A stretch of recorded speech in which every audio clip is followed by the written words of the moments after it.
अब आप देख लीजिए, मैं आपसे बताती हूँ, जो दत्तात्रेय गुरु को मानते हैं उनके पेट में दर्द होता होगा, जो श्री राम को मानते हैं उनको ज्यादातर लंग्स की बीमारी हो जाएगी, जो शिव जी को मानते हैं उनको अधिकतर हार्ट अटैक आ जाएगा। अब ऐसे कैसे हो सकता है? तो आपने कोई न कोई गलत काम कर लिया। सहजयोग जो है एकदम विशुद्ध और साफ खुला हुआ है। सहजयोग की भक्ति में हर चीज आप जानते हैं कि आप क्यों कर रहे हैं, क्यों कह रहे हैं, ये मंत्र आप आज क्यों कह रहे हैं, उसका आपसे क्या संबंध है, उसका जनसाधारण से संबंध क्यों है, क्या है? क्योंकि आत्मा का तो ज्ञान हो ही जाता है स्वयं का, लेकिन आपको सामूहिक ज्ञान भी हो जाता है। इस भक्ति के स्वरूप को बदलने का अब तरीका ऐसा आ गया है कि लोग कहते परमात्मा ही नहीं है। अल्जीरिया में कुछ लोगों ने, ये फंडामेंटलिस्ट लोगों को देखकर सोचा कि इस तरह के परमात्मा को मानने से तो अच्छा है कि छोड़ दिया जाए और कम्युनिज्म ले लिया जाए।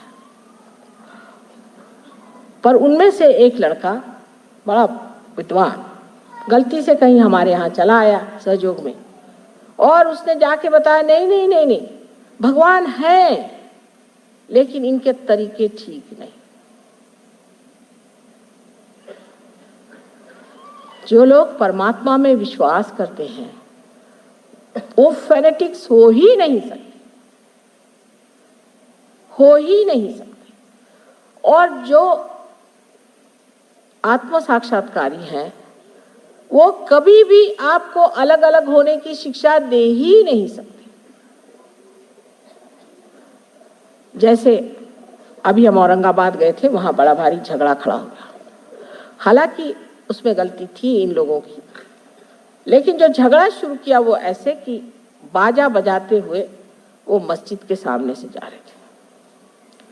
मैंने कहा मस्जिद में ध्यान होता है, कुछ भी हो तुम उसका मान रख लो, जहां परमात्मा की बात होती है। क्या आपको पता है कि जब मोहम्मद साहब ने अल्लाह हो अकबर कहा था तो अकबर माने विराट माने श्री कृष्ण की बात की थी? क्या आपको पता है कि जब जीसस ने अपने बाप की बात की थी तो ये दो उंगलियां जो कि विष्णु और कृष्ण की है उनकी बात की थी? क्या आपको पता है कि मोहम्मद साहब साक्षात दत्तात्रेय का अवतरण है, जो महामेधा करके संसार में आए थे? लेकिन अगर किसी मुसलमान को कहो तो वो तो छुरी लेके लग जाएगा और किसी सिख को कहो तो बंदूक लेके लग जाएगा।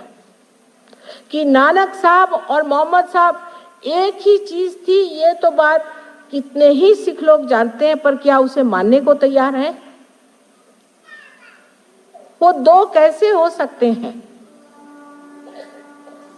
इतना ही नहीं, लेकिन मोसेस, जूस में और मुसलमानों में इतना झगड़ा पड़ा हुआ आप जानते हैं। ये भी वही चीज थे दत्तात्रेय। आज जिन्होंने हमारे गले में हाथ डाला है ये जू जाति के डॉक्टर साहब, और ईसा मसीह को वैसा ही मानते हैं जैसे मोसेस को या इब्राहिम को मानते हैं, या जैसे डेविड को मानते हैं, कहीं उनसे भी ज्यादा, क्योंकि आज्ञा पे उनका स्थान है। क्योंकि आपने इन लोगों का घर देखा नहीं, इनके रिश्तेदारी आपने जानी नहीं, इसलिए आप फेनेटिक बन के ये इससे लड़ रहा उससे लड़ रहा। अरे ये तो सब पक्के रिश्तेदार हैं। इनकी रिश्तेदारी ऐसी है जैसे चांद और चांदनी की रिश्तेदारी होती है, या सूरज की रोशनी और सूरज की होती है। जैसे शब्द और अर्थ की रिश्तेदारी होती है, ऐसी नजदीक इनकी रिश्तेदारी है। खबरदार जो इनको अलग करके आपने बात की है उसके फल आपको भोगने पड़ेंगे।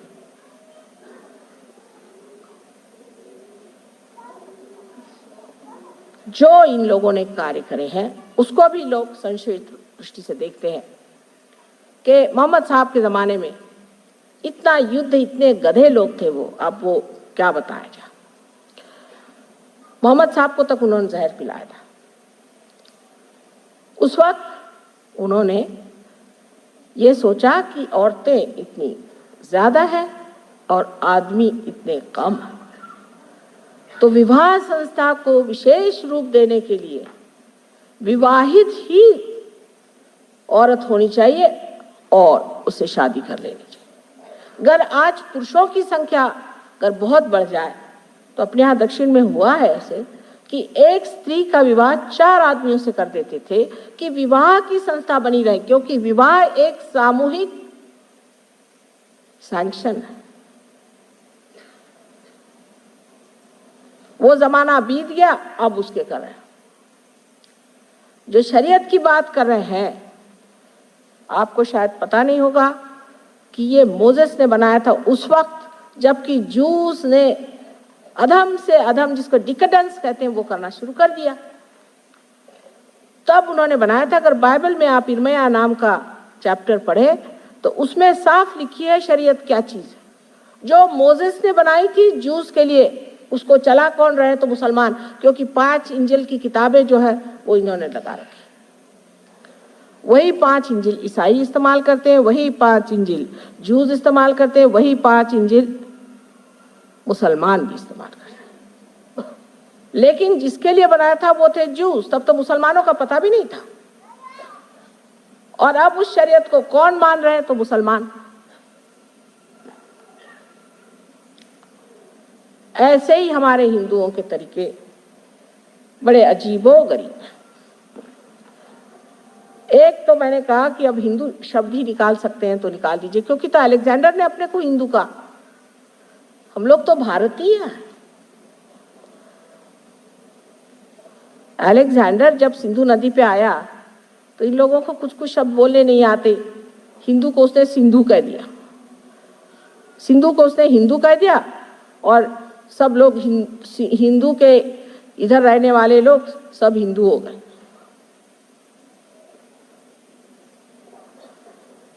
और इस तरह से हम लोग हिंदू हो गए। इसमें आस्तिक है, नास्तिक है, आर्य समाजी है, फलाने हैं, ढिकाने हैं, सब हिंदू हैं। हम लोग भारतीय हैं प्रथम। ये हमारी अनादि संस्कृति चली आ रही है। अलेक्जेंडर तो अभी अभी आए थे थोड़े दिन पहले, ईसा से पूर्व। तो हमारे लिए भारतीय शब्द तो पुराना हो गया और ये हिंदू शब्द पक्का बन गया, और इसकी गला काट रहे, उसका गला काट। इतनी महान हमारी परंपराएं हैं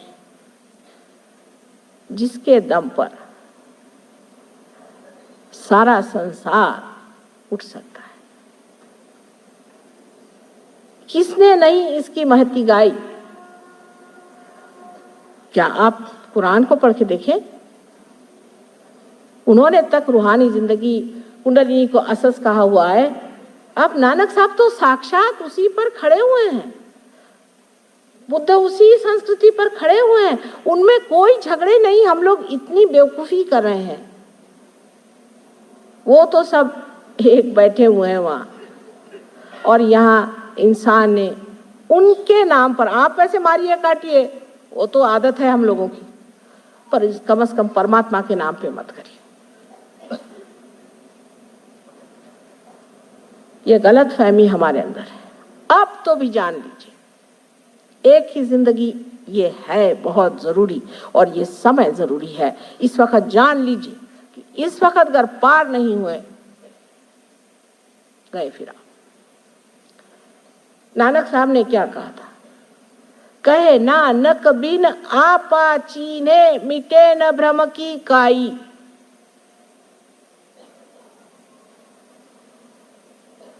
और इससे ज्यादा क्या कोई कह सकता था? जो मैं कह रही हूं वही तो वो कह गए थे। इतनी बात थी कि उस वक्त आत्म साक्षात्कार का कार्य नहीं हो पाया था। लेकिन सब वो तो हमारे ही अपने हैं,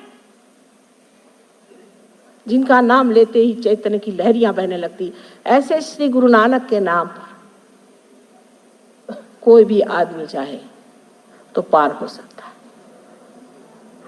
ऐसे श्री राम, ऐसे श्री कृष्ण, ऐसे ईसा मसीह, ऐसे मोहम्मद साहब, ऐसे महावीर, ऐसे बुद्ध, इतने बड़े बड़े अवतरण इस देश में हुए, और हम लोग अभी भी क्यों इस हालत में है? इसके ऊपर यही कहा जाता है कि योग साधन नहीं किया, जो बता गए सो नहीं किया, जो कह गए वो किसी ने किया नहीं, बेकार की चीजें कर। जैनियों से पूछा कि क्या कर रहे हो तुम लोग मंदिर बना बना करके, ये गंदे वाले ऐसे गंदे मंदिर बनाते, उसमें गंदी गंदी मूर्तियां बनाते, ये क्यों बना रहे? कह ले इसलिए ऐसे कि महावीर साहब तो कह गए कि आप ध्यान करो, पर बात यह है कि ध्यान करने से शुद्र सिद्धि आती है, इसलिए हम मंदिर बना रहे हैं। अरे भाई अब आओ, अब पार हो जाओ। पार हो जाते, पार होना चाहिए, आत्म साक्षात्कार को प्राप्त होना चाहिए। सीधा हिसाब ये है कि बहुत गलत रास्तों पर परमात्मा को खोजने वाले भटक गए, और एक माँ का हृदय जो है दारुण दुख से कभी कभी रोता है कि ये तो सब मेरे ही बेटे हैं, कहाँ चले गए। चाहे वो अपने को मुसलमान कहें, सिख कहें, हिंदू कहें, ईसाई कहें, कोई भी कहें, मैं जानती हूँ ये सब परमात्मा को खोजने वाले हैं। अंधकार में जब आप चले जाते हैं तो आप ये भी नहीं देख पाते कि आपके नजदीक कौन बैठा है, इसके ऊपर कोई कुत्ता तो उसके ऊपर कोई कुत्ता है। प्रकाश में आप देख लेते हैं कि सब वहीं बैठे हैं, सब इत्मीनान से बैठे हुए हैं, सब वही परमात्मा की बात कर रहे हैं।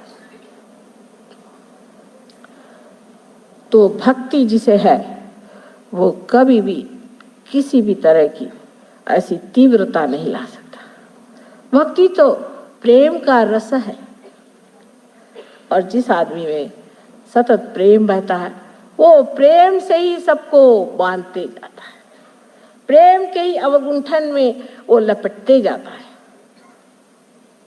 प्रेम का जो आह्लाद है उसमें वो झूमते रहता है। क्यों बेटे तुमने अपनी जिंदगी ऐसी बर्बाद बना ली?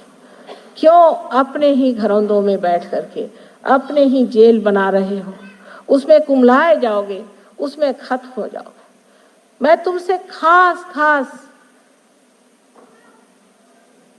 विशेष शब्दों में, विशेष प्रेम आग्रह के साथ ये कहती हूँ कि आत्म साक्षात्कार को पाओ, और उसके बाद उसके प्रकाश में अपने गौरव को देखो और उनके गौरवों को देखो जो तुम्हारे लिए ये सब बना गए। ये सुंदर सा मंडल जो तुम्हारे लिए बना दिया है, उसको देखने के लिए सिर्फ तुमको थोड़ा सा चलना होगा और ये मानना पड़ेगा कि बाकी सब व्यर्थ है। सूरदास जी ने जैसे कहा था कि सब सुरसागर लिखने के बाद कहते हैं कि सूरदास की सभी अविद्या दूर करो नंदलाल।